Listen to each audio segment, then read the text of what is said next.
Sports is a gift from God, but the presence of sin and the effects of sin have often turned something beautiful into something very ugly in the sight of God. So, what will keep us?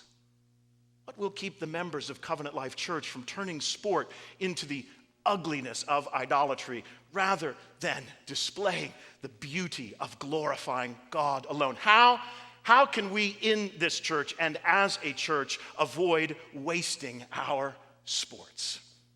I'm going to give you 2 principles and 2 practices this morning. 2 principles and 2 practices.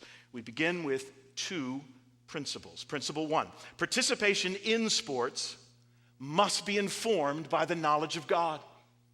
Participation in sports must be informed by the knowledge of God. We have a tendency when we're considering the topic of glorifying God in sports to proceed immediately to practical application, to prematurely consider specific ways we are called to glorify God in sports.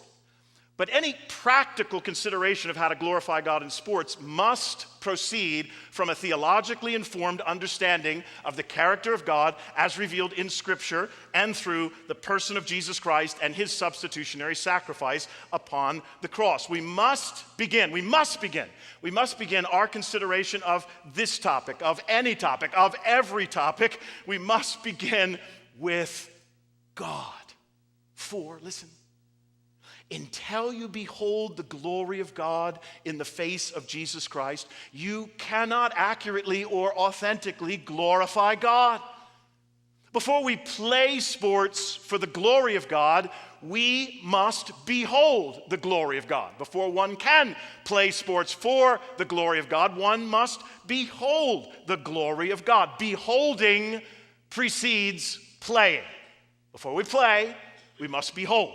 So before you can play sports for the glory of God, you need an accurate knowledge of God and an accurate knowledge of yourself in relation to God. This knowledge of God and yourself in relation to God will make all the difference in your soul. And apart from this knowledge, one cannot truly play for the glory of God. Now, allow me to demonstrate and illustrate this point, and I have asked this morning the great Puritan theologian John Owen to assist me. Mr. Owen wrote the following: because he is, that is, an infinitely glorious, good, wise, holy, powerful, righteous, self-subsisting, self-sufficient, all-sufficient being, the fountain, cause, and author of life and being to all things, and of all that is good in every kind, the first cause, last end, and absolute sovereign Lord of all, the rest and all satisfactory reward of all other beings.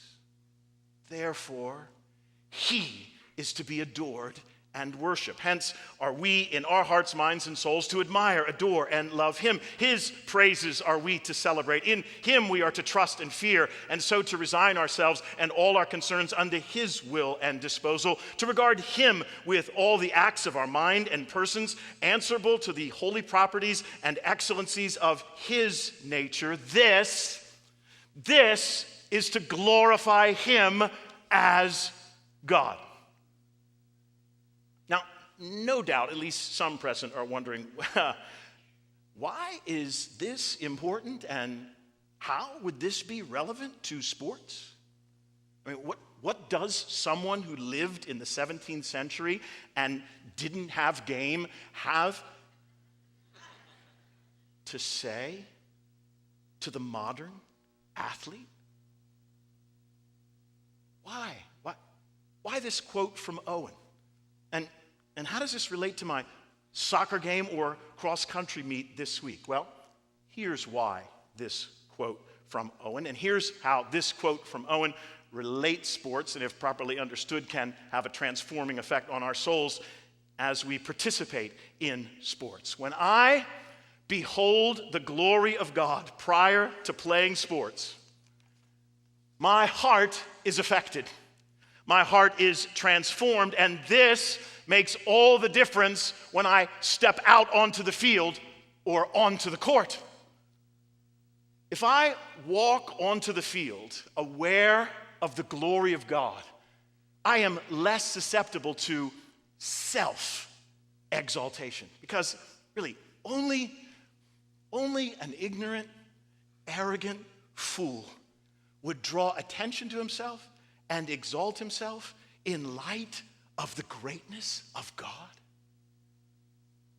When I perceive what God has done for me through the death of his Son on the cross for my sins, I am less vulnerable to thinking highly of myself when I walk onto the field of play. I will esteem my teammates and even my opponents as more important than myself. I will walk onto the field of play the worst sinner I know. When I perceive the glory of God to some degree, I am less vulnerable to self-effort and self-sufficiency. I walk onto the field of play trusting in God, dependent upon God.